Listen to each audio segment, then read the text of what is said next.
அதிகாரம் இடனறிதல். கடலோடா கால்வ நெடுந்தேர் கடலோடு நாவாயும் ஓடா நிலத்து.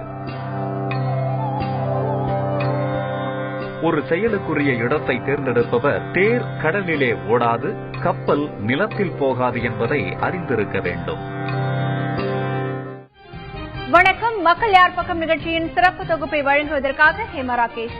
மக்கள் யார் பக்கம் நிகழ்ச்சியில தினந்தோறும் தமிழக அரசியல் சூழல் பத்தி மக்கள் மனநிலையை பிரதிபலிக்கும் கருத்து கணிப்புகளை வெளியிட்டு அது தொடர்பான விவாதங்களையும் நடத்திட்டு வரோம். இன்னைக்கு நிகழ்ச்சியில 2026 எந்த கட்சி ஆட்சிக்கு வரும் அப்படிங்கிற கேள்விக்கு மக்களுடைய மனநிலை என்ன அப்படிங்கறத பிரதிபலிக்கும் கருத்து கணிப்பையும் பார்க்க போறோம்.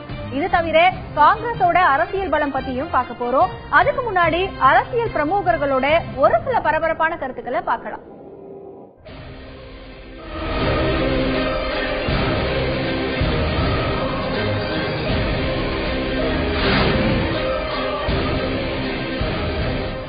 சென்னை ராயபுரத்தில் நடந்த நமக்கு நாமே சந்திப்புல பேசின திமுக பொருளாளர் மு க ஸ்டாலின், தங்களுடைய ஆட்சியில தங்களுக்கு தெரியாம தவறுகள் நடந்திருக்கலாம், ஆனா அது போல இனிமே நடக்காம பாத்துக்கிறோம்னு சொல்லியிருக்காரு. நான் ஆட்சியில இருந்தப்ப எல்லாத்தையும் நாங்க செஞ்சு முடிச்சுட்டோம்னு சொல்லல. சொல்லிட்டு உங்களை ஏமாத்தி என்னையும் ஏமாத்திக்கிறதுக்கு நான் எப்பவும் தயாரா இல்லை.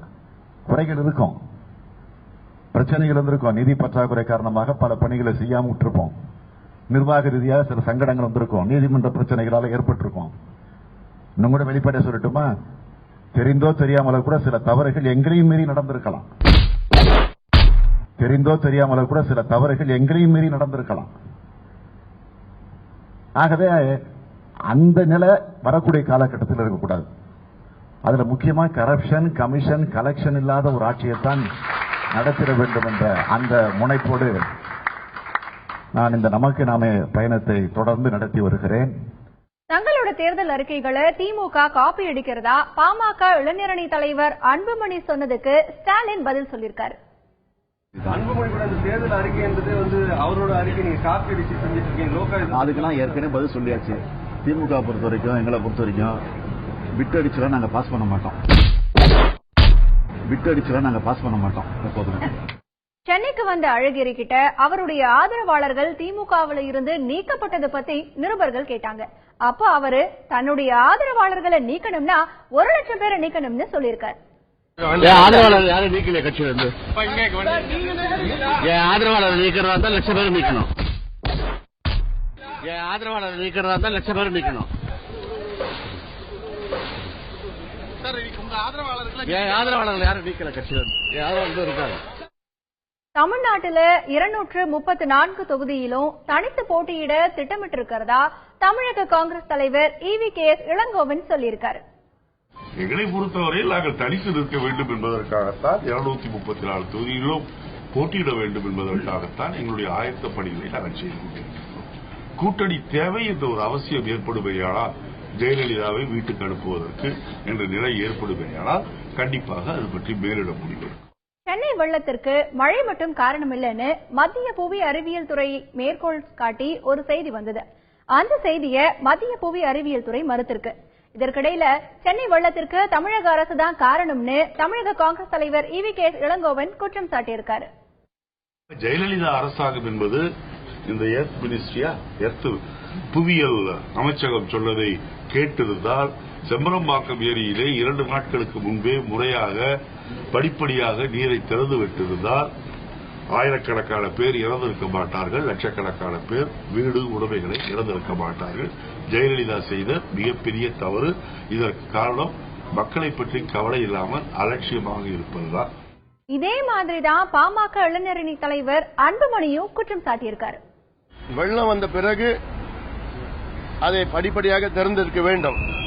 ஆனால் அதுவும் செய்யல.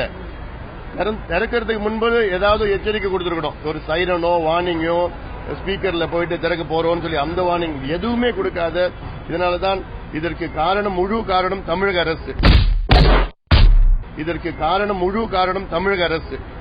மக்களுடைய இறப்புக்கு முழு காரணம் தமிழக அரசு. இது சம்பந்தமாக நாங்கள் தான் ஒரு ஜுடிஷியரி என்கொயரி வேணும்னு நாங்கள் பார்த்துட்டு இருக்கோம், கேட்டுட்டு இருக்கோம். நாங்க ஆக நீதி விசாரணை நடந்தால்தான் உண்மை வெளியாகும். விழுப்புரம் SVS கல்லூரிக்கு அனுமதி கொடுத்தது தொடர்பா அன்புமணி ராமதாஸ் விளக்கம் கொடுத்திருக்காரு. அனுமதி கொடுத்தது திமுக தானும் அந்த கட்சியை ஏன் குற்றம் சாட்ட மாட்டேங்கிறாங்க அப்படின்னு அவரு கேள்வியை எழுப்பியிருக்காரு. மாநில அரசு அனுமதி கொடுத்தா போதும், சட்டத்தில் மாநில அரசு அனுமதி கொடுத்தா போதும்னு 2006 கெசட் படி நோட்டிபிகேஷன் படி அதுல நாங்க தெளிவா நாங்க அறிக்கையை விட்டுருக்கோம். பல முறை நான் விளக்கம் சொல்லியிருக்கிறேன் நான் அதுல. அதனால இதுக்கு மத்திய அரசுக்கு ஃபைலே வரல. அனுமதிக்கு மத்திய ஃபைலே போகாத பட்சத்தில் இது நான் கொடுத்தேன் அவங்க கொடுத்தாங்க சொல்றதுலாம் இது வந்து அவருடைய இயலாமை, இது இக்னரன்ஸ்.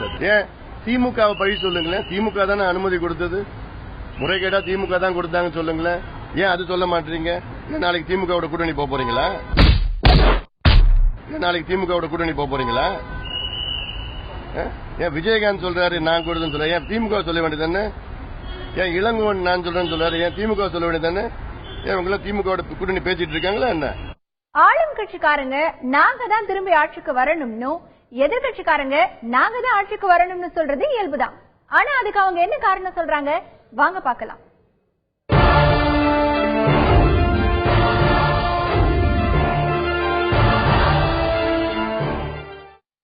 கடந்த ஆட்சி காலத்திலே வாணியம்பாடி சட்டமன்ற தொகுதியிலே தான் ஆம்பூர் நகரமும் இணைந்திருந்தது.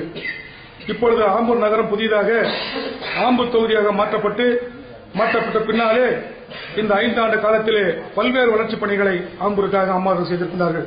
குறிப்பிட்டு சொல்ல வேண்டும் என்று சொன்னால், வட்டாட்சியர் அலுவலகம் சுமார் 2 கோடி அளவிலே ஒதுக்கி தந்து சிறப்பான முறையிலே ஆம்பூர் NH சாலையிலே அமைக்கப்பட்டிருக்கிறது. இப்படி பல்வேறு திட்டங்களை தந்திருக்கிற அம்மா அவர்கள் மீண்டும் ஆட்சிக்கு வந்தால் தமிழகம் மிக வலுவான ஒரு நிலையை பெறும். கலைஞர் ஆட்சியில மக்கள் நல பணியாளர் அமர்த்தினாங்க. ஆனா அதுடைய மக்கள் நல பணியாளர் அவருடைய ஆட்சி வரல இருந்தாங்க. ஆனா இப்போதைக்கு 5 வருஷமா எத்தனை பேர் செத்து இருக்கிறாங்க தெரியுமா? அது ஒன்னே போதும் நாங்க மீண்டும் ஆட்சி வர்றதுக்கு. அதான் என்னால் சொல்ல முடியும். நாங்கள் ஆட்சிக்கு வந்தால் நிச்சயமாக மதுக்கடைகள் எப்பொழுதும் திறக்க விட மாட்டோம். மது என்கிற பேச்சுக்கு எதிர்க்காது, அது எந்த சந்தேகமும் இல்லை. ஊழலற்ற ஆட்சி இன்று கடந்த 2 ஆண்டு காலமாக மத்தியில் மிக சிறப்பாக செயல்பட்டுக் கொண்டிருக்கிறது. எந்த ஒரு அரசு பயனாக இருந்தாலும் அது நேரடியாக மக்களுக்கு மத்தியில் யாரும் அதை எடுக்க முடியாமல் நேரடியாக கொடுத்துக் கொண்டிருக்கிறது. அந்த முறையை தமிழகத்திலும் நடைமுறைப்படுத்த வேண்டுமானால் கண்டிப்பாக பாரதிய ஜனதா கட்சி வந்தால் மட்டுமே முடியும். இன்னைக்கு இந்த நிகழ்ச்சியில நாம பார்க்க போற VIP தொகுதி நிதியமைச்சர் O பன்னீர்செல்வத்தோட போடி தொகுதி. அந்த தொகுதி மக்கள் தங்களுடைய MLA பத்தி என்ன நினைக்கிறாங்க அப்படிங்கறத அவங்களே சொல்லியிருக்காங்க. வாங்க பார்க்கலாம்.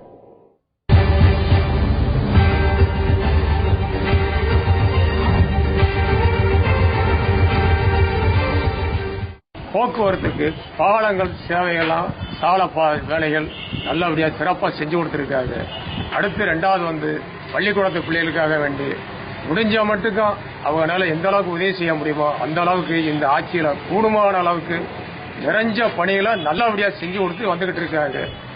தாழ்த்தப்பட்ட பிள்ளை எல்லாருமே மன நிறைவோட ஸ்கூல் போய் இன்னைக்கு வேணுங்கிற சௌரியத்தை அடைஞ்சுகிட்டு இருக்காங்க. இதுவரையிலுமே மொத்தத்தில் இன்னைக்கு நடக்கக்கூடிய ஆட்சி ஒரு பொற்காலமான ஆட்சியா நடந்துகிட்டு இருக்கு.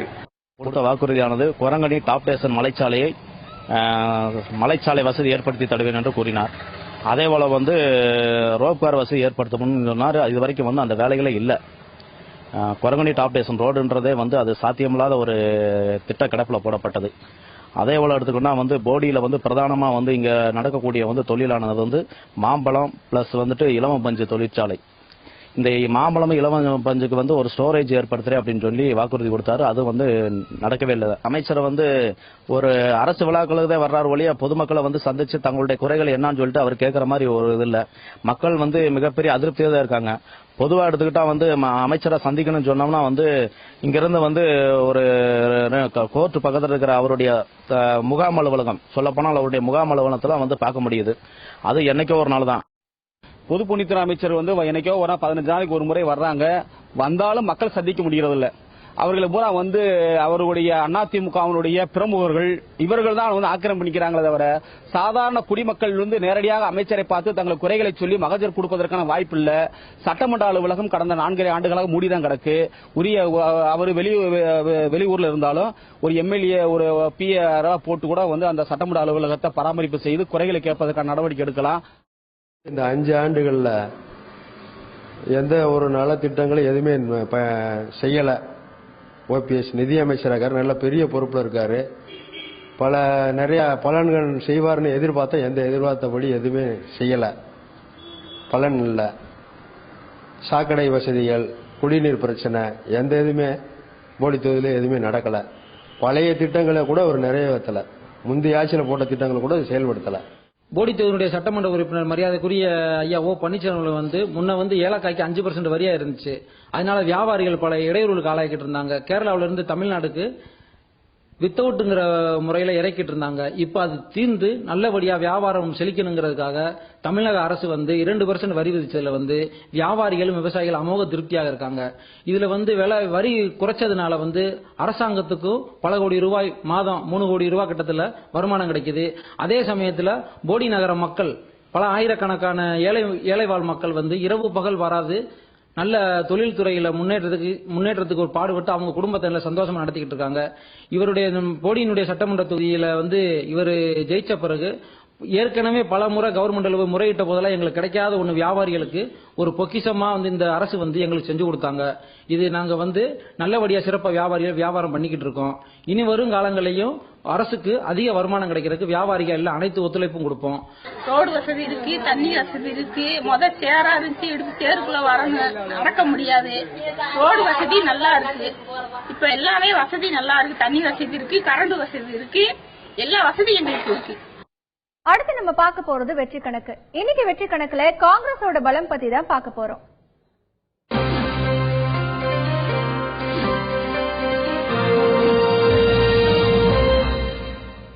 காங்கிரஸ் கடந்த தேர்தல்கள்ல வாங்கிய வாக்கு சதவீதம் பத்தின ஒரு தொகுப்பை இப்ப பார்க்கலாம். இந்தியா சுதந்திரம் அடைவதற்கு முன்பாக நடைபெற்ற சென்னை மாகாண சட்டமன்ற தேர்தலிலேயே, அதாவது 1937இல் 159 இடங்களில் வெற்றி பெற்று தமிழகத்தில் ஆட்சியை பிடித்த கட்சி காங்கிரஸ். இதனைத் தொடர்ந்து 1946ஆம் ஆண்டு தேர்தலிலும் 163 இடங்களில் வெற்றி பெற்று ஆட்சியை தக்க வைத்த காங்கிரசின் வெற்றி பயணம் நாடு சுதந்திரம் பெற்ற பிறகும் தொடர்ந்தது. 1952இல் தேர்தலில் 152 இடங்களில் வெற்றி பெற்று 34.88 வாக்கு சதவீதம் என்பது 1957இல் அதீத வளர்ச்சி கண்டது. 151 இடங்களில் வெற்றி பெற்று ஆட்சியை தக்க வைத்த காங்கிரசின் வாக்கு சதவீதம் 45.34ஆக ஏற்றம் கண்டது. 1962இல் 139 இடங்களில் வெற்றி பெற்று அரியணை தக்கவைப்பு என்று தடம் பதித்த காங்கிரஸ் 46.14 என வாக்கு சதவீதத்தையும் உயர்த்திக் கொண்டது. அதே நேரம் 1967 தேர்தலில் 41.10 வாக்கு சதவீதம் நீடித்தாலும் வெறும் 51 இடங்களில் மட்டுமே வெற்றி பெற்று ஆட்சியை இழந்தது காங்கிரஸ். இது 1971 சட்டமன்ற தேர்தலில் மிகவும் மோசமானது. 15 இடங்களில் மட்டும் வெற்றி பெற்றதுடன் காங்கிரசின் வாக்கு வங்கியும் 34.99ஆக சரிந்தது. 1977இல் 27 இடங்களில் வெற்றி பெற்ற காங்கிரசின் வாக்கு சதவீதம் 1971உடன் ஒப்பிடுகையில் பாதியாக, அதாவது 17.5ஆக மீண்டும் சரிந்தது. 1980 சட்டமன்ற தேர்தலில் இரண்டாக உடைந்து தேர்தலை சந்தித்த காங்கிரசின் வாக்கு சதவீதம் 21.2 என சற்று ஏற்றம் கண்டது. 1984இல் அதிமுகவுடன் கூட்டணி அமைத்து போட்டியிட்டு 61 இடங்களில் வெற்றி என்றபோதும் 16.3 என வாக்கு சதவீதம் சரிவை கண்டது. 1989இல் 26 இடங்களில் வெற்றி பெற்ற காங்கிரசின் வாக்கு சதவீதம் 19.8ஆக சற்று ஏற்றம் கண்டது. 1991இல் மீண்டும் அதிமுக கூட்டணி 60 இடங்களில் வெற்றி என்றாலும் காங்கிரசின் வாக்கு சதவீதமோ 15.2 ஆனது. 2001 தேர்தலில் மீண்டும் அதிமுக கூட்டணி 7 இடங்களில் வெற்றி என்று மிக பெரும் சரிவை கண்ட காங்கிரசுக்கு பெரிய அடியாக அமைந்தது அந்த தேர்தலில் அக்கட்சி பெற்ற வாக்கு சதவீதமான 2.5. 2006 தேர்தலில் திமுகவுடன் கூட்டணி 34 இடங்களில் வெற்றி என்று காங்கிரசின் கிராஃப் சற்று ஏற்றம் கண்டது போலவே வாக்கு சதவீதமும் 8.4ஆக அதிகரித்தது. 2011இல் மீண்டும் திமுக கூட்டணி 5 இடங்களில் வெற்றி 9.3 வாக்கு சதவீதம் என்ற நிலைக்கு போனது காங்கிரஸ். நாடாளுமன்ற தேர்தலை பொறுத்தமட்டில் 2004 தேர்தலில் திமுக, மதிமுக, பாமக, கம்யூனிஸ்டுகள் உள்ளிட்ட கட்சிகளை உள்ளடக்கிய ஐக்கிய முற்போக்கு கூட்டணி என்ற கூட்டணிக்கு தலைமையேற்று தேர்தலை சந்தித்த காங்கிரஸ் 10 இடங்களில் வெற்றி பெற்றதுடன் 14.4% வாக்கு சதவீதமும் பெற்றது. 2009 நாடாளுமன்ற தேர்தலில் திமுக, விடுதலை சிறுத்தைகள் உள்ளிட்ட கட்சிகளுடன் இணைந்து தேர்தலை சந்தித்த காங்கிரஸ் 8 இடங்களில் வெற்றி பெற்று 15% வாக்கு வங்கியை தக்க வைத்தது. ஆனால் 2014 நாடாளுமன்ற தேர்தலில் காங்கிரஸ் மிக பெரும் சரிவை சந்தித்தது. போட்டியிட்ட அனைத்து தொகுதிகளிலும் தோல்வி 4.3 வாக்கு சதவீதம் என்பதே இதற்கு சான்று. மிகப்பெரிய தேசிய கட்சி என்று வர்ணிக்கக்கூடிய ஒரு காங்கிரஸ் கட்சியை சந்தித்த தேர்தல்கள், அந்த தேர்தல்களில் காங்கிரஸ் கட்சி எவ்வளவு சதவீத ஓட்டுகள் வாங்கியது அப்படிங்கிற ஒரு தொகுப்பை பார்த்தோம். கிட்டத்தட்ட 1937 159 இடங்களில் வெற்றி பெற்ற காங்கிரஸ் கட்சி கடந்த நாடாளுமன்ற தேர்தல், அதாவது 2014ஆம் ஆண்டு நடைபெற்ற நம்முடைய நாடாளுமன்ற தேர்தலில் ஒரு இடம் கூட தமிழகத்தில் பிடிக்காம தோல்வியை சந்திச்சிருக்கு. ஆக ஒரு 46.14% வாக்கு சதவீதம் வைத்திருந்த காங்கிரஸ் கட்சி இன்றைக்கு இந்த நிலைமைக்கு வந்திருப்பதற்கு என்ன மாதிரியான காரணங்கள் எல்லாம் சொல்லப்படுது? காங்கிரஸ் கட்சியினுடைய பலம் என்னவாக பார்க்கப்படுகிறது? காங்கிரஸ் கட்சியினுடைய பலவீனம் என்னவாக பார்க்கப்படுகிறது? வர இருக்கக்கூடிய சட்டமன்ற தேர்தலில் அவர்களுடைய நிலைப்பாடு என்பது சரியானதாக இருக்குமா போன்ற விஷயங்கள் குறித்து இன்றைக்கு இந்த வெற்றி கணக்கு இதுல நம்ம பார்க்க போறோம். இன்றைய நிகழ்ச்சியில் பங்கேற்று தன்னுடைய கருத்துக்களை பதிவு செய்வதற்காக நம்முடைய அரங்கத்திற்கு வந்திருக்காரு மூத்த பத்திரிகையாளர் திரு ரங்கராஜ் அவர்கள். அவரை இந்த நிகழ்ச்சிக்கு வரவேற்கிறோம். வணக்கம் திரு ரங்கராஜ். இப்போ காங்கிரஸ் கட்சியோட ஓட்டு சதவீதம், சந்தித்த தேர்தல்கள் பற்றின தொகுப்பை பார்த்தோம். கிட்டத்தட்ட ஒரு 30 ஆண்டுகள் ஒரு தேசிய கட்சி தமிழகத்து ஆண்டு இருக்கு. பல்வேறு விதமான திட்டங்கள் எல்லாமே அவங்களுடைய ஆட்சி காலத்தில் கொண்டு வரப்பட்டிருக்கு. 46.14% எல்லாமே வாங்கியிருக்காங்க கடந்த கால தேர்தல்கள் எல்லாம். ஆனா இப்போ கடந்த சட்டமன்ற தேர்தலில் 9.3யும் நாடாளுமன்ற தேர்தலில் 4.3யுமா காங்கிரஸ் கட்சியினுடைய வாக்கு வங்கி சதவிகிதம் இருக்கு. ஆக இந்த அளவிற்கு குறைந்ததற்கு என்ன காரணமா நீங்க பாக்குறீங்க? அது முக்கியமாக 2-3 காரணங்கள் பார்க்கலாம். 69ல் காங்கிரஸ் பிளவுபட்ட பிறகு, இந்திரா காங்கிரஸோ என்று பிளவுபட்ட பிறகு கிட்டத்தட்ட சரிபாதியாக பிளவு ஏற்பட்டது பல மாநிலங்களில். தமிழ்நாட்டில் அப்போது காமராஜ் அவர்கள் காங்கிரஸ் ஓ என்ற கட்சிக்கு தலைமை தாங்கியிருந்தார்கள். ஆகவே அதிலிருந்து நீங்க படிப்படியாக பார்த்தேன்னு சொன்னால் 71, 77 கூட பரவாயில்ல, 77 கூட ஒரு கிட்டத்தட்ட காங்கிரஸ், இந்திரா காங்கிரஸ் ஒரு 17% வாக்குகள் பெறுகிறார்கள். காங்கிரஸோ கிட்டத்தட்ட ஜனதா கட்சி கிட்டத்தட்ட அநேகமா எல்லாம் காங்கிரஸோன்னு சொல்லலாம். அவங்க 16% வாங்குறாங்க. இடங்கள் கம்மியா இருக்கலாம். ஆனா அந்த பர்சன்டேஜ் டிவிஷன்ல எம்ஜிஆர் அவர்கள் 72க்கு பிறகு அவருடைய புதிய கட்சி, அதில் 1% திமுகவுடைய வாக்குகள் அவர் ஈர்த்தார். காங்கிரஸ் உடைய ஒரு முக்கியமான ஓட் பேங்க், காங்கிரஸ் உடைய ஓட் பேங்க்கும் அதில் ஒரு பெரும் பங்கும் எம்ஜிஆர் உடைய புதிய கட்சிக்கு சென்று விட்டது. அதிலிருந்து நீங்க பாத்தீங்கன்னா காங்கிரஸ் படிப்படியாக மேலும் மேலும் பலவீனம் அடைந்து இங்க இருக்கிற மாநில கட்சிகளுடைய துணையோடு போட்டியிட்டால் தான் ஓரளவுக்கு ஜெயிக்க முடியும் என்ற நிலைக்கு வந்தது. தனியாக நின்று ஜெயிக்கக்கூடிய வாய்ப்பு மிகவும் குறைவு. 77 ஓரளவுக்கு 26 இடங்கள் பெற்றார்கள். 89 கிட்டத்தட்ட 25 இடங்களுக்கு மேல் பெற்றார்கள். ஒரு கிட்டத்தட்ட ஒரு 15-17% வாக்குகள் பெற்றார்கள். அந்த தனியாக செல்கின்ற பாதையில் சென்றிருந்தால் கட்சி ஓரளவுக்கு வளர்ச்சி பெற்றிருக்கலாம். ஆனால் மாறி மாறி கூட்டணி அதுக்கு பிறகு வைத்தது 89க்கு பிறகு கட்சி படிப்படியாக பலவீனம் அடைந்து மாநில கட்சிகளுடைய கிட்டத்தட்ட அவருடைய பி டீம் அல்லது அவருடைய சி டீம் என்ற நிலைமைக்கு தான் காங்கிரஸ் தள்ளப்பட்டதுக்கு முக்கியமான காரணம். அதுவும் தவிர தேசிய தலைவர்கள் ஒரு காலத்தில் நேரு அவர்களுடைய செல்வாக்கு, அதுக்கு பிறகு இந்திரா காந்தியுடைய செல்வாக்கு, அதுக்கு பிறகு காங்கிரஸ் கட்சி காமராஜ் இறந்த பிறகு தமிழ்நாட்டில் ஒரு பெரிய தலைவர் இல்லை. ஒன்று. இரண்டாவது, தேசிய அளவிலும் பெரிய தலைவர்கள், தமிழ்நாட்டு மக்களை ஈர்க்கக்கூடிய அளவுக்கு ஒரு பெரிய தலைவர் காங்கிரஸ் கட்சியிலிருந்து வரவில்லை.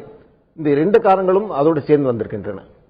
இப்போ தமிழக காங்கிரஸ்ல பாத்தீங்கன்னா கோஷ்டி பூசல்கள் தொடர்ந்து அதிகரிச்சுட்டு வருது. அது தொடர்பான செய்திகளும் நம்ம பார்த்துட்டு வரோம். காங்கிரஸ் கட்சி தமிழகத்துல பலவீனம் அடைந்து வருவதற்கு அதுவும் ஒரு காரணமா நம்ம எடுத்துக்கொள்ள முடியும். கோஷ்டி பூசல் ஒரு முக்கியமான காரணம். கோஷ்டி பூசல் எல்லா காலத்திலும் இருந்திருக்கிறது. காமராஜ் காலத்தில் கூட சி சுப்ரமணியம் சில விஷயங்களில் அவர் எதிர்த்தார்னு சொல்வார்கள். ஆர் வெங்கட்ராமன் கூட சில விஷயங்களில் எதிர்த்ததாக சொல்வதுண்டு. அதுக்கு முன்னால் தேசிய அளவிலும் கோஷ்டி பூசல்கள் இருக்கின்றன. ஆனால் இப்போது பலவீனம் அடைந்த நிலையில் பார்த்தால், உதாரணத்துக்கு இப்போ இளங்கோவன் கட்சியின் தலைவராக இருக்கிறார் தமிழ்நாட்டில். ஆனால் அவருக்கு எதிராக 10-12 முக்கிய மூத்த தலைவர்கள் அவர்கள் எல்லாம் சென்று கட்சி மேலிடம் அவர்களிடம் முறையிட்டிருக்கிறார்கள். இவரை மாற்ற வேண்டும் என்று சொல்லி, அப்போது ஒரு குழு என்று அமைத்து அது மூலமாக தேர்தலை சந்திக்க வேண்டும் என்று சொல்கிறார்கள். அந்த குழு அமைத்தால் கூட அதில் 12-13 பேர்கள் கிட்டத்தட்ட 10 பேர் மேல் இளங்கோனுடைய எதிர்ப்பாளர்கள் தான் அதிகமாக இருப்பார்கள். உதாரணத்துக்கு சிதம்பரம், தங்கபாலு, குமரேனந்தன் போன்ற விஜயதாரணி எம்எல்ஏ இவர்கள் எல்லாம் தீவிர எதிர்ப்பு இருக்கிற காரணத்தினால் தான் தலைவராக இருந்தாலும் தன்னை சுற்றி இருக்கும் பெரிய மூத்த தலைவர்கள் எல்லாம் அவர் எதிராக இருக்கிறார்கள். ஒன்று, இந்த சட்டசபை தேர்தலில் அவர்களுக்கு கட்சியினருக்கு டிக்கெட் வழங்கும் போது கூட இந்த குழுக்கள், இந்த குரூப்ஸ், ஒவ்வொரு குரூப்பும் அவர் தலா இவ்வளவு இடங்கள் என்று நிச்சயமாக மேலிடத்தில் பெறுவார்கள். அப்போது மீண்டும் இளங்கோவனுடைய பொசிஷன் இன்னும் பலவீனம் தான் அடையும். தொடர்ந்து பேசலாம் திரு ரங்கராஜ். காங்கிரஸ் கட்சியினுடைய பலம் மற்றும் பலவீனம் எவ்வாறாக பார்க்கப்படுகிறது பற்றி விவாதித்து வரும். தொடர்ந்து காங்கிரஸ் கட்சியைச் சேர்ந்த திரு வேலுசாமி நம்முடைய இணைப்பில் இருக்கிறார், அவர்கிட்ட கேட்கலாம். வணக்கம் திரு வேலுசாமி. காங்கிரஸோட வாக்கு சதவீதம் கடந்த கால தேர்தல்கள்ல சரிந்திருக்கிறது. தற்போதைய சூழல்ல எதிர்வரக்கூடிய சட்டமன்ற தேர்தல்ல காங்கிரஸ் எப்படி எதிர்கொள்ள போகுதுன்னு அந்த கட்சியுடைய தலைவர் திரு வேலுசாமி பதில் சொல்லியிருக்காரு. அதை பார்க்கலாம்.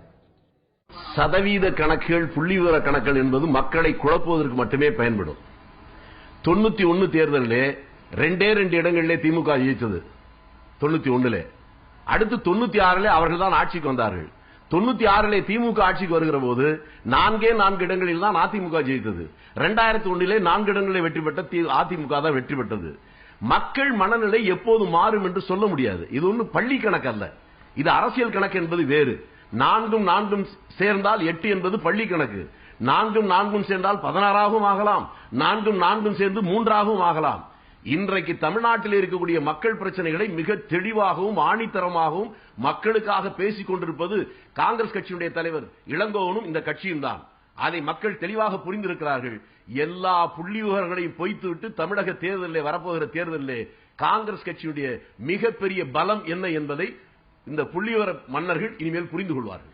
வாக்கு சதவீதத்தை அதிகரிக்க காங்கிரஸ் என்ன செய்ய போகிறது அப்படின்னு கேட்டதுக்கு வேலுசாமி பதில் கொடுத்திருக்காரு, பார்க்கலாம். வாக்கு சதவீதத்தை பற்றி தேவையே இல்லை என்று நான் சொல்லிவிட்டேன். மக்கள் மனதில் ஒரு மிகப்பெரிய மாற்றம் வந்திருக்கிறது. இன்றைக்கு கூட காங்கிரசுக்கு எதிரணியில் இருக்கக்கூடிய திருமாவளவன் 2 நாட்களுக்கு முன்னாக பேசுகிறார். தலித் முதலமைச்சராக வர வேண்டும் என்று நாங்கள் சொன்னோம், தவறு செய்து விட்டோம். இன்று வரை காங்கிரஸ் ஆட்சி தமிழகத்தில் இருந்திருந்தால் ஒரு தலித் முதலமைச்சராக ஆகியிருப்பார் என்று புரிகிறது என்று சொல்லுகிறார். திருமாவளவன் மட்டுமல்ல, தமிழ்நாட்டில் இருக்கக்கூடிய 7.5 கோடி மக்களில் பெரும்பாலானவர்களுக்கு அந்த சிந்தனை வந்திருக்கிறது. மிக விரைவிலேயே அதை மக்கள் புரிந்து கொள்வார். தமிழகத்தில் இருக்கக்கூடிய காங்கிரஸ் கட்சி சந்தித்த தேர்தல்கள் என்ன, தேர்தல்களில் என்ன மாதிரியான வாக்கு சதவீதம் எல்லாம் வாங்கியிருக்காங்க, காங்கிரஸோட வாக்கு சதவீதம் குறைந்ததற்கு பிரதானமான காரணங்கள் எல்லாம் என்ன பார்க்கப்படுது அப்படின்னு சொல்லி நம்ம விவாதிச்சுட்டு வரோம். நம்முடைய அரங்கிற்கு திரு ரங்கராஜ் அவர்கள் வருகை தந்து தன்னுடைய கருத்துக்களை பதிவு செஞ்சுட்டு வராரு. திரு ரங்கராஜ், இன்றைக்கு இருக்கக்கூடிய சூழ்நிலையில இப்போ திரு EVK இளங்கோன் அவர்கள் பேட்டி கொடுத்திருந்தாரு. தமிழகத்துல வர இருக்கக்கூடிய சட்டமன்றத்துல தனியார் தேர்தலை சந்திப்பதற்கான ஆயத்த பணிகள் எல்லாமே நடந்துகிட்டு இருக்கு அப்படின்னு சொல்லி அவர் சொல்லிட்டு இருக்காரு. இன்றைக்கு இருக்கக்கூடிய சூழல்ல தமிழக காங்கிரஸ் கட்சியோட பலம் மற்றும் பலவீனமா நீங்கள் பார்க்கக்கூடிய விஷயங்கள்? தமிழக காங்கிரஸுக்கு இப்போ ஒரு பலம் இருக்கு என்று சொல்ல முடியாது. ஏன்னா நீங்க சொல்ற புள்ளி விவரங்கள் 2014 வாங்கின ஓட் கூட அந்த சதவீதம் கூட இப்போ நிச்சயமா இருக்கிறதுக்கு வாய்ப்பு இல்லை. காரணம், அதுக்கு பிறகு தமிழ் மாநில காங்கிரஸ் அதிலிருந்து பிரிந்த ஒரு கட்சியில் பெரும்பாலும் வட தமிழ்நாடு நீங்களாக மற்ற மாவட்டங்களில் எல்லாம் பார்த்தால் பழைய காமராஜ் காங்கிரஸ் இருந்த 2ஆம் நிலை தலைவர்கள் மற்றும் கீழே இருக்க தொண்டர்கள் எல்லாம் தமிழ் மாநில காங்கிரஸ் தான் இருக்கிறார்கள். அப்படி பார்க்கும்போது 2014 வாங்கின சதவீதம் கூட இப்போ அதில் ஒரு கால்வசம் தான் இருப்பது போல் தோன்றுகிறது. இந்த காங்கிரஸ் கட்சியுடைய ஒரே பலம் என்று சொன்னால் அகில இந்திய அளவில் அவருடைய தலைவர்கள் சோனியா காந்தி அல்லது ராகுல் காந்தி பிரச்சாரம் செய்தால் அவர்களுக்கோ கூட்டணி கட்சிகளுக்கோ ஒரு பலம் அதன் மூலமாக கிடைக்கலாம் என்பது ஒரே ஒரு ஆயுதம் தான், ஒரே ஒரு அஸ்திரம் தான் அவர்கள் கையில் உள்ளது. மற்றபடி கட்சி என்று பார்த்தால் மிகவும் பலவீனமாக உள்ளது. இதில் 1008 குரூப்பிசம், இந்த பிரச்சனைகள் எல்லாம் இருக்கு. இதெல்லாம் அவங்களுக்கு ஒரு பலம், மேலிட தலைவர்கள் ஓரளவுக்கு பலம் கொடுத்தால் கூட கீழ்மட்டத்தில் கட்சி சரியான நிலைமையில் இல்லை.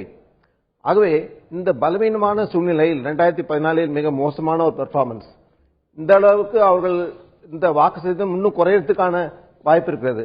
ஆகவே அவர்கள் பெரிய அளவுக்கு திமுகவோ மற்ற கட்சிகளிடமிருந்தோ ஒரு பெரிய அளவுக்கு எண்ணிக்கை அளவில் பெரிய அளவுக்கு சீட் பெறுவதற்கான வாய்ப்பும் இல்லை. ஆகவே கொடுத்ததை ஏற்றுக்கொண்டாக வேண்டும் என்ற நிலையில் தான் இப்போ காங்கிரஸ் உள்ளது. மிகவும் மோசமான நிலையில் தான் உள்ளது. 2014 நாடாளுமன்ற தேர்தலை பொறுத்தவரைக்கும் காங்கிரஸ் கட்சி வாங்கிய வாக்கு சதவீதம் அப்படின்னு பார்க்கும்பொழுது 4.3 இருக்கிறது. இன்னும் சில மாதங்களில் தமிழக சட்டமன்ற தேர்தல் வர இருக்கக்கூடிய நிலையில அகில இந்திய காங்கிரஸ் கட்சி தலைவர்கள் தமிழகத்தில் வந்து பிரச்சாரம் மேற்கொள்ளும் பொழுது அது காங்கிரஸ் கட்சிக்கு இன்னும் கூடுதல் பலம் சேர்ப்பதாக பார்க்கப்படுகிறது. அடுத்ததாக நாம பார்க்க போறது அரசியல் கிசுகிசுவை பத்தி பார்க்க போறோம். ஆனா அதுக்கு முன்னாடி சட்டப்பேரவை தேர்தலில் திமுகவின் முதலமைச்சர் வேட்பாளர் குறித்து பாஜக மூத்த தலைவர் சுப்பிரமணியன் சுவாமி தெரிவித்த கருத்தையும் அதற்கு திமுக பொருளாளர் மு க ஸ்டாலின் கொடுத்த பதிலையும் இப்ப பார்க்கலாம். திராவிட முன்னேற்ற கழகத்தோட தலைவர் கருணாநிதி முதலமைச்சருக்கு வேட்பாளர் இருக்க மாட்டேன்னு ஒரு அறிக்கை கொடுத்தார். ஸ்டாலின் தான் இந்த டிஎம்கேயோட தலைமை தாங்க போறார். அந்த அறிக்கையும் கொடுத்தாருன்னா டிஎம்கே விஜயகாந்தோட டிஎம்டிகே பிஜேபி 3 கட்சியோட கூட்டணி உருவாக்கலாம், தமிழ்நாட்டுக்கு நல்லதா இருக்கும்னு சொன்னேன்.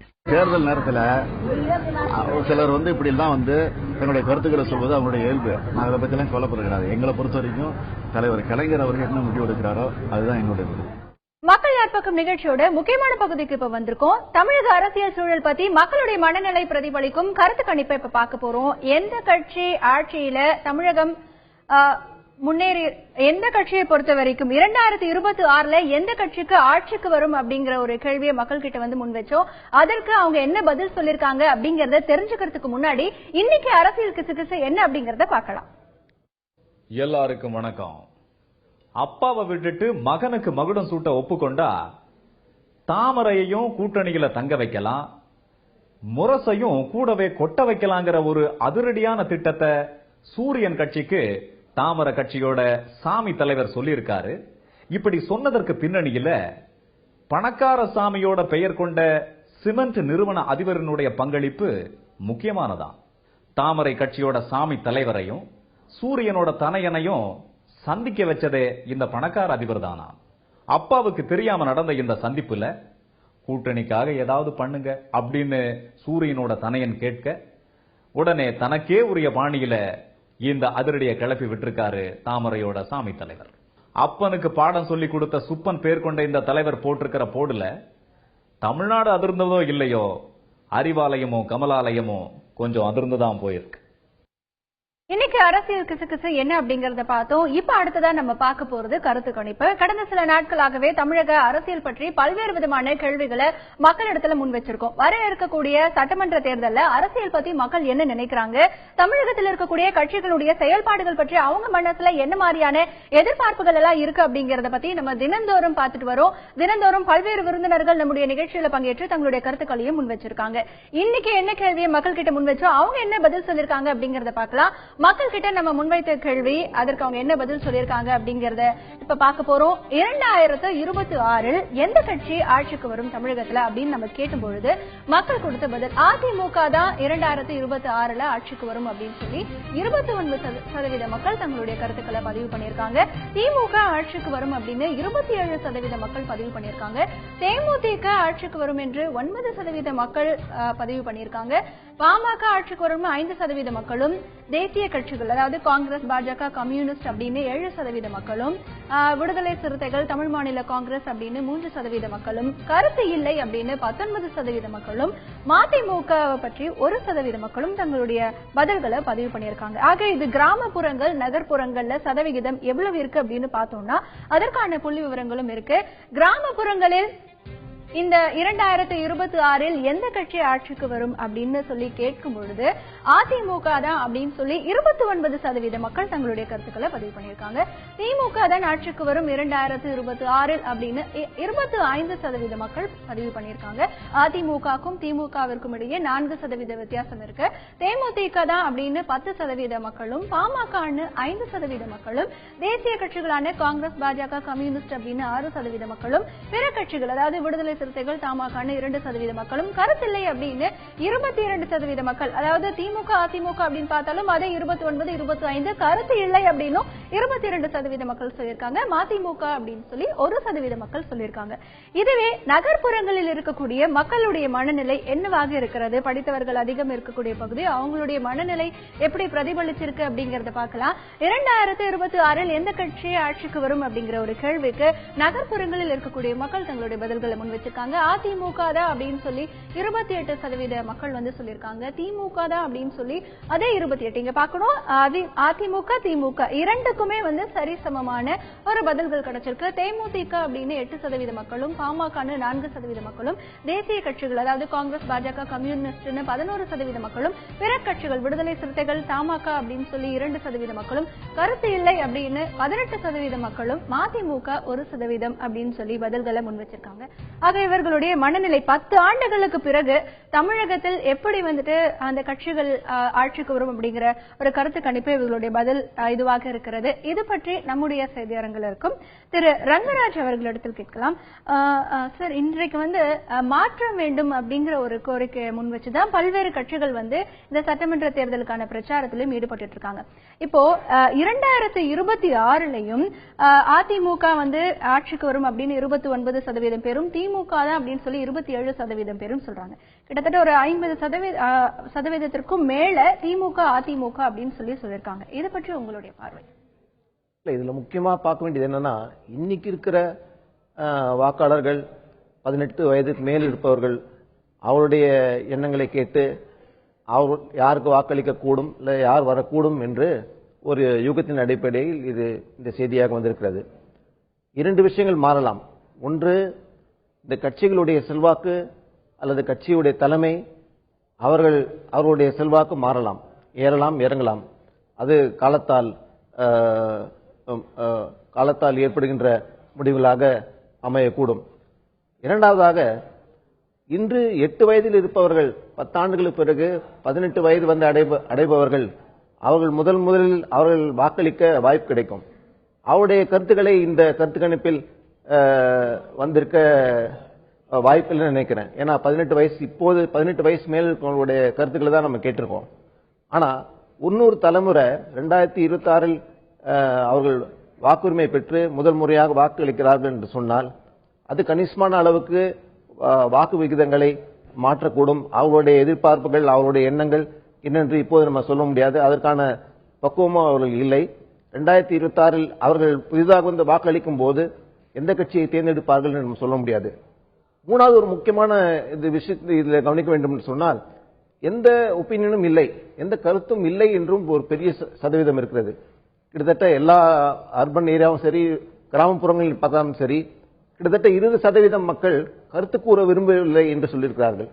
இது கிட்டத்தட்ட அதிமுக திமுக அடுத்தது நெருங்கி இருக்கின்ற ஒரு கணிசமான ஒரு நம்பிக்கை, ஒரு எண்ணங்கள் கொண்டு உள்ளது. அப்போ இந்த எண்ணிக்கை, இந்த 20% எங்க வேணாலும் போலாம், வேறு கட்சிக்கு போலாம், புதிதாக ஒரு கட்சி உதயமாகலாம், புதிதாக ஒரு நடிகர் அரசியலுக்கு வரலாம்.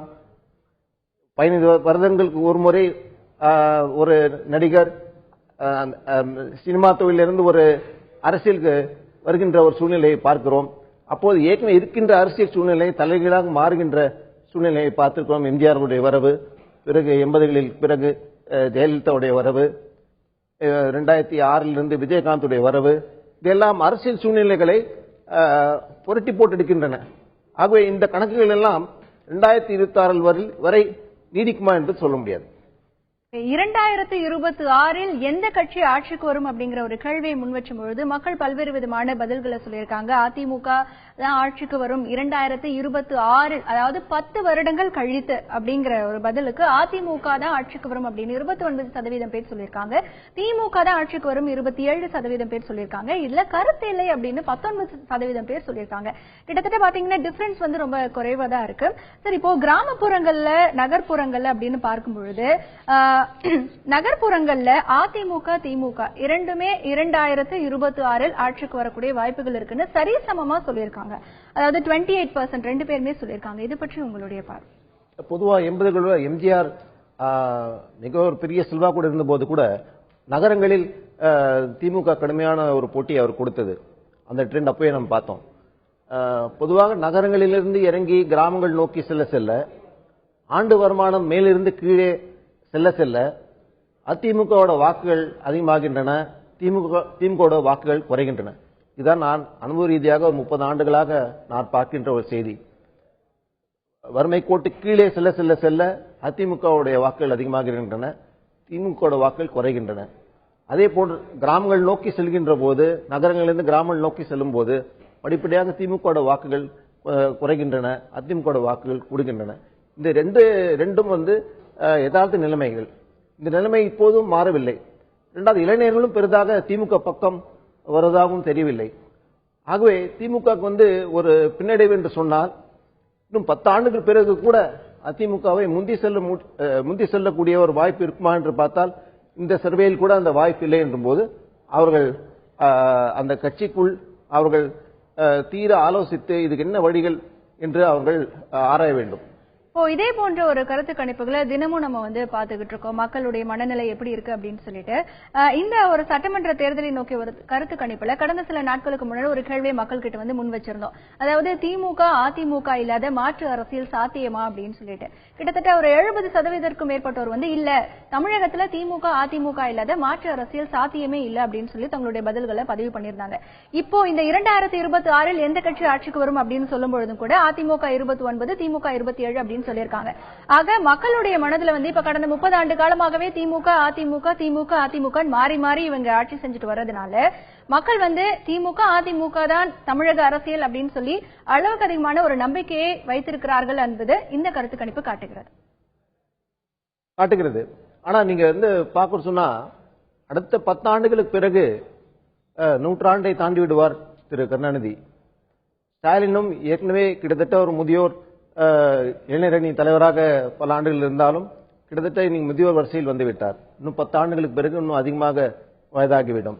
ஜெயலலிதா அவர்கள் தற்போது 67 வயதில் இருக்கிறார்கள் சொன்னால் 2026 77 வயது என்று எடுத்துக்கொள்ள வேண்டும்.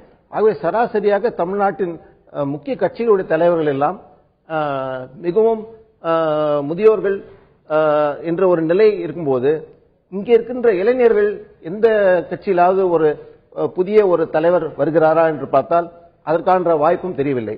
இப்போ வைகோவும் விஜயகாந்தும் எல்லாரும் எடுத்துக்கொண்டா எல்லாருமே முதியோர் லிஸ்ட்ல தான் நம்ம சேர்க்கணும். புதிதாக ஒரு இளைஞர் எல்லோரையும் ஈர்க்கக்கூடிய ஒரு தலைவர் டெல்லியில ஒரு கெஜ்ரிவால் திடீரென்று வருகிறார், பீகாரில் நிதிஷ்குமார் வருகிறார். ஏதாவது ஒரு புதிய ஒரு மெசையா, ஒரு புதிய ஒரு அரசியல் விழிப்புணர்ச்சி ஏற்படுத்தக்கூடிய ஒரு தலைவர் எங்கேயாவது தென்படுகிறாரா என்று பார்த்தால் அதுவும் இல்லை. ஆகவே மக்களுக்கு தற்போது இருக்கிற சூழ்நிலையில் அவர்களுக்கு ஆப்ஷன்ஸ் மிகவும் குறைவாக இருக்கிறது.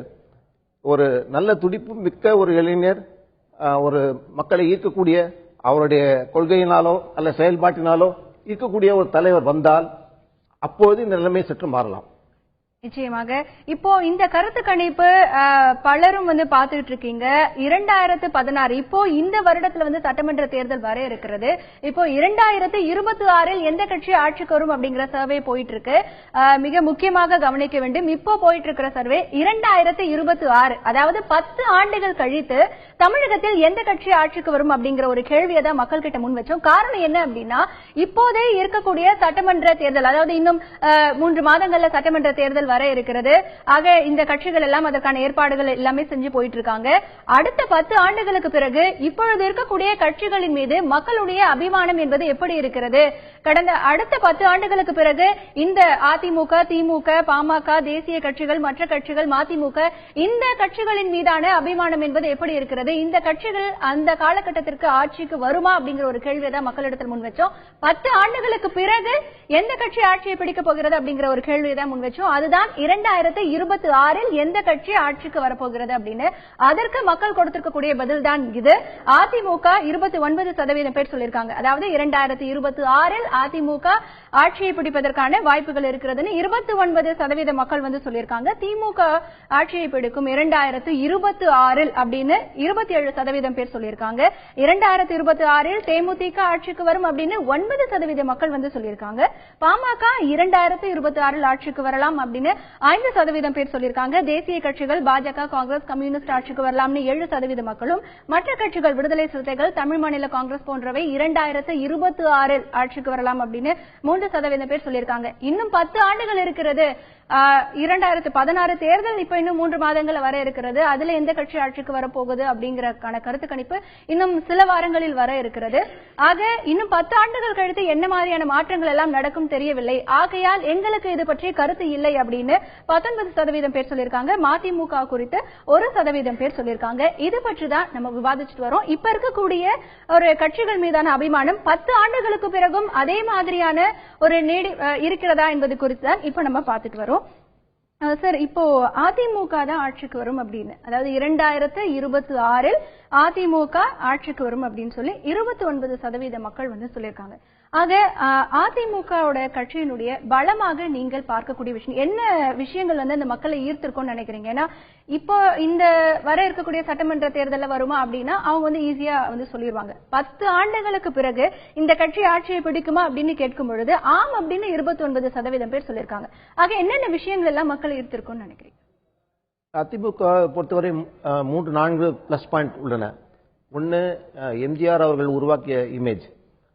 எம்ஜிஆர் மறைந்தாலும் இன்றளவு கூட அவருடைய சேவையை அல்லது அவருடைய எண்ணங்களை, அவருடைய கொள்கைகளை தொடர்ந்து செயல்படுத்த வேண்டும், ஒரு ஆட்சி செயல்படுத்த வேண்டும் என்று நினைக்கின்றவர்கள் ஒரு பெரும் சதவீதத்தினர் இருக்கிறார்கள்.